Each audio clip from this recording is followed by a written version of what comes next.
Hi friends, welcome back to another episode of Generation Tech. My name is Alan. So we've been doing a series that examines the tactics in Star Wars battles. So far we've covered Yavin, Hoth, and Endor. Today we'll start looking at the prequels. A lot of people consider the prequels as the ugly duckling of the Star Wars franchise, and admittedly it has its fair share of problems.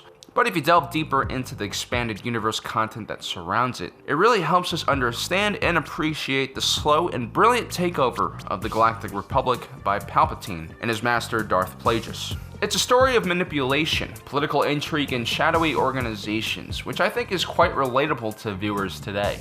It's a shame these themes weren't covered deeper in the movies. Today we'll be looking at one of Palpatine's first steps to domination, the Battle of Naboo.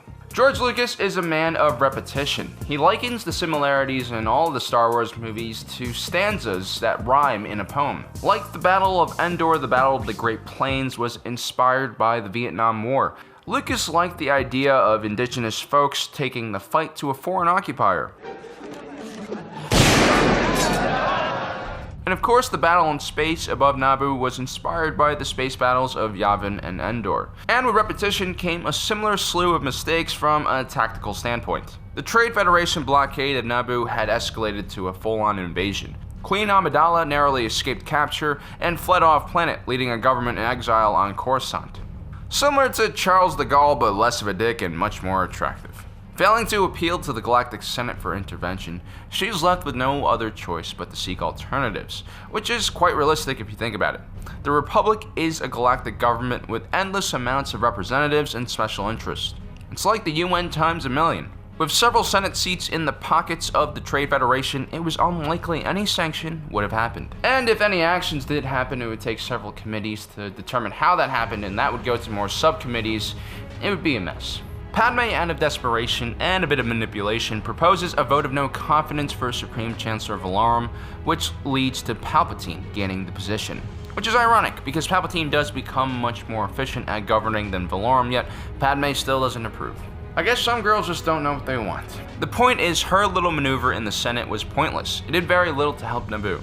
Granted, she was only 14 years old. But the more logical route of action would have been to bypass the Senate completely and approach systems directly. The Trade Federation was powerful, but it had more than its share of enemies after years of monopolizing and profiteering off the Outer Rim territories. Imagine Walmart flooding the market with cheap goods and destroying every small business in town, and then raising their prices afterwards and charging like $20 for a box of delicious Jimmy Dean's frozen breakfast sausages, which is an essential part of a balanced breakfast. Wait, what? Anyway, the point is, any help would have been better than the zero help she brought back to Naboo. Imagine if Eisenhower had arrived on the beaches of Normandy with only 12 soldiers behind him and Buster Keaton. I think the French would be speaking German today. But what Padme does next is simply brilliant. For the price of a little humility, she was able to convince the Gungans to help her kick the Trade Federation off the world. And by help, I mean serve as bait. Padme knew that the Trade Federation was hunting down the Gungans along with any other resistance on the planet. She wanted the Gungan Grand Army to gather and force the Trade Federation to engage them. This would leave Naboo's capital city of Theed unguarded. In my opinion, the Gungan Grand Army is pretty much the dumbest military faction in all of Star Wars canon. There's just way too many things that don't add up. For instance, the main weapon of the Gungans is the Booma, a spherical energy weapon that explodes when punctured. But instead of designing a weapon that can shoot them at a rapid velocity, they throw them, sling them, or launch them out of catapults. This is a species that has advanced submersibles and shielding technology, and yet they've equipped their entire military with grenades that work like water balloons. Well, actually, there were the mounted warriors who had the pikes, but this is such a tired and overused trope. I'm looking at you, Avatar. The indigenous people always have to ride beasts into battle. I get it. There's something romantic about that. But how effective could melee cavalry be against blasters? I mean, at least give them personal shields. The fact is, the Gungan Grand Army was full of contradictions that just didn't make sense. Now, tactically speaking, I have no idea what the Gungan strategy was during the battle. They were the first ones to arrive into the battlefield, therefore they could determine where the battle would be fought. But instead of choosing the high ground and fortifying it, they deployed themselves at the bottom of a hill. Then the Gungan plan seemed to revolve around them waiting and using their shield to absorb the Trade Federation attack. That's it. The second the droids had breached the shield, their army fell apart. Now I understand they were waiting for Padme and company to take down the central droid computer, But what about some contingency plan? Why was the Gungan army standing so far back away from the shield?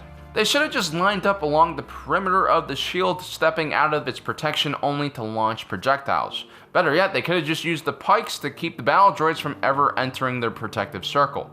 Also, their shields were mobile, giving the Gungan army even more options. What if the Gungans fought a tactical retreat, never allowing the droids to get close enough to enter their shield? After all, wasn't the goal for this entire battle to just keep the Trade Federation occupied? And lastly, why didn't the Gungans just withdraw into the jungles after getting the droid army's attention? Isn't this battle inspired by Vietnam?